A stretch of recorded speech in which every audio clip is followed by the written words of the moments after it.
Break के बारे में फिर आपका स्वागत है। न्यूज 18 जे के लिए पर आप देख रहे हैं पहली खबर। कौमी तालीमी पॉलिसी 2020 की तीसरी सालगिरह के मौके पर एडीसी ऑफिस भदरवा में प्रेस कॉन्फ्रेंस का इनेकाद किया गया। एडीसी भदरवा दिलमेर चौधरी और एनईपी के माहिर ने मीडिया से खिताब किया, जिसका मकसद बुनियादी तौर पर एनईपी यानी नेशनल एजुकेशन पॉलिसी 2020 का जायजा फराहम करना और यकसा तालीम के मंजरनामे पर इसके तब्दीली के असरात को उजागर करना था।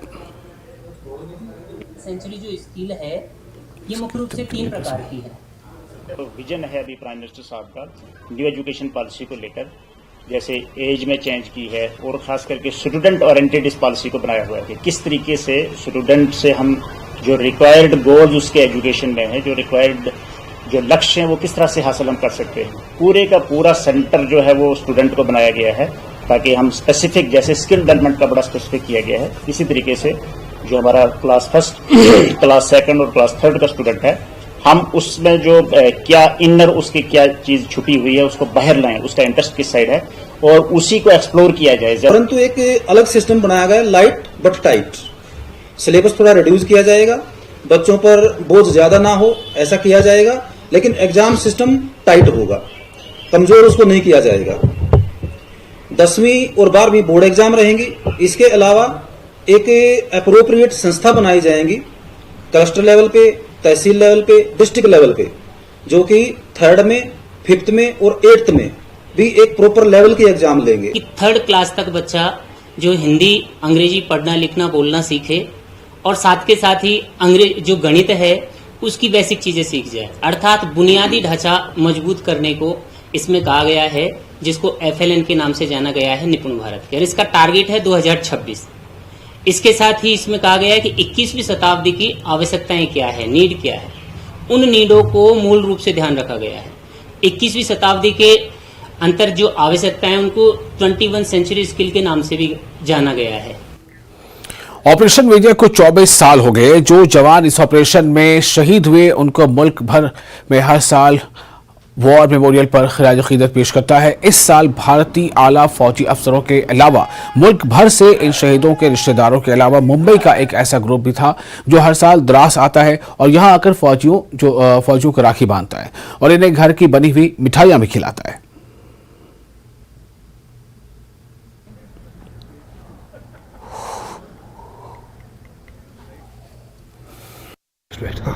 जी, हम मुंबई से आए हैं, टेरावेलर ग्रुप से हैं। हर साल आते हैं कारगिल विजय दिवस पर भाइयों को राखी बांधने, माँ के हाथ की मिठाई लेकर आते हैं। हाँ जी, और कुछ स्कूल्स के साथ हमारा टाई अप है, जो बच्चे वहाँ से चिट्ठियाँ लिखकर भेजते हैं फौजी भाइयों के लिए, वो भी हम लेकर आते हैं। आज 24 साल हो गए करगिल जंग को। हाँ जी, यहाँ आके क्या महसूस कर रहे हैं आप? जी सर, बहुत फख्र महसूस कर रहे हैं, बहुत ही महफूज महसूस कर रहे हैं कि जब भाई लोग सब यहाँ खड़े हैं तो उनके सामने मतलब हम इतने महफूज हैं, हमसे कोई टक्कर नहीं ले सकता यहाँ पर। जी, और हम बाकी कुछ तो नहीं कर सकते, बस प्रार्थना कर सकते हैं। तो उनकी रक्षा के लिए हम सबके लिए राखियाँ लेकर आए हैं कि वो हमारी रक्षा करते हैं, हम उनकी रक्षा। गुरेज के गोरखबल नामी इलाके में एक नाले पर जेर तामीर पुल का तामीराती काम दोबारा शुरू किया गया है। यहाँ ये बात काबिल जिक्र है कि इलाके में लोग नाले पर मौजूद लकड़ी के बने एक खस्ता हाल पुल को इस्तेमाल करने पर मजबूर थे। तहम इस पुल को गैर महफूज करार देने के बाद लोगों ने न्यूज 18 के जरिए आला हुकाम से फरियाद की कि इलाके में जेर तामीर पुल का तामीराती काम दोबारा बहाल किया जाए। इलाके के BDC चेयरमैन मुख्तार अहमद लोन का कहना था कि पुल का बाकी मानदा काम मुकम्मल करने के लिए मटेरियल इलाके में पहुंचा दिया गया है और बहुत जल्द इस पुल का तामीराती काम मुकम्मल कर लिया जाएगा। मुख्तार अहमद ने इस अहम मसले को उजागर करने के लिए न्यूज 18 का शुक्रिया अदा किया। मैं न्यूज़ 18 का शुक्रिया अदा करता हूं।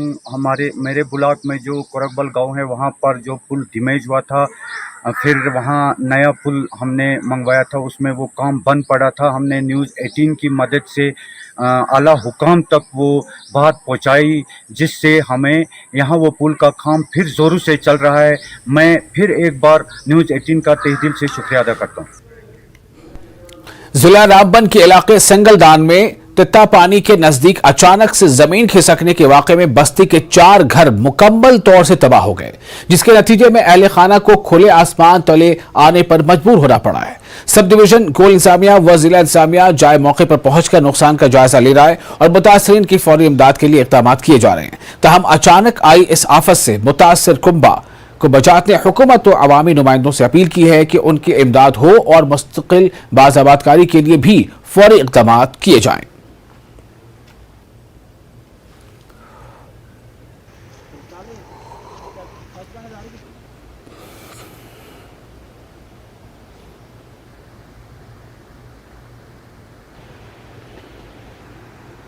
तो हो गया ना।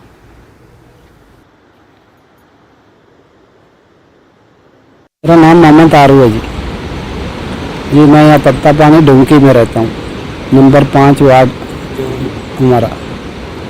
तो रात के 1 बजे जनाब हमें कोई पता नहीं था, हमारे कुत्ते वैसे शैसे रौला कुत्तों ने डाला तो हमें थोड़ा होशियारी हो गई, अंदर से हम जाकर बाहर निकल गए।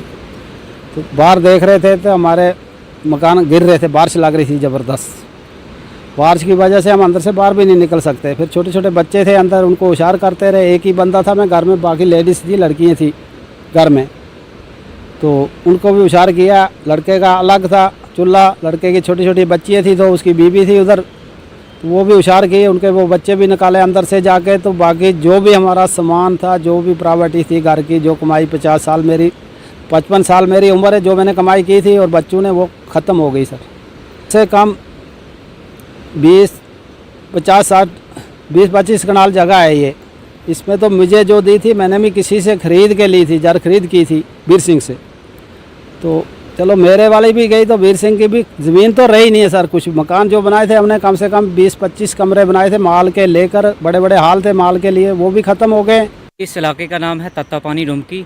तो हम यहाँ के रहने वाले हैं, इसलिए हमने सुबह दोपहर की खबर सुनी कि बोलने लगे कि यहाँ पे हमारे इलाके में ज़मीन धंस गई। तो जब यहाँ पे हम आए तो हमने जब यहाँ पे देखा तो यहाँ पे कुछ भी नहीं बचा था। 4 फैमिलियाँ थी, उनका कुछ भी नहीं रहा है। तो इसलिए हम एडमिनिस्ट्रेशन से गुजारिश कर रहे हैं, बार बार गुजारिश कर रहे हैं। हमारे अभी आए थे नायब तहसीलदार साहब आए थे, पुलिस आई थी यहाँ पर, उनने कुछ लड़के हमारे लिए, उनने बोला हम टेंट दिलाएँगे, मगर खालिश टेंटों से यहाँ कुछ नहीं होगा, क्योंकि इनकी खाने पीने की चीज़ें, बर्तन, सब कुछ इनको एडमिनिस्ट्रेशन से गुजारिश है, SDM साहब से, DC रामबन से गुजारिश है, कम से कम इनको एक घर बना के दिया जाएगा। 4 फैमिलियाँ, इनको एक घर बनाया दिया जाएगा, ये हमारी सबसे पहले गुजारिश रहेगी। और जो रहने पीने खाने, इनके पास 30-30 40-40 भैंसे, ये कहाँ लेके जाएंगे, इतना माल मवेशी कहाँ लेके जाएंगे। तो यही एक घर इनको मिलना चाहिए।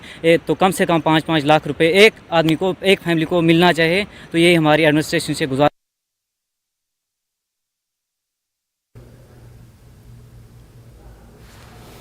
और इस वक्त एक बड़ी खबर आ रही है कश्मीर से खबर ये है कि जो SIA ने दाखिल की है चार्जशीट।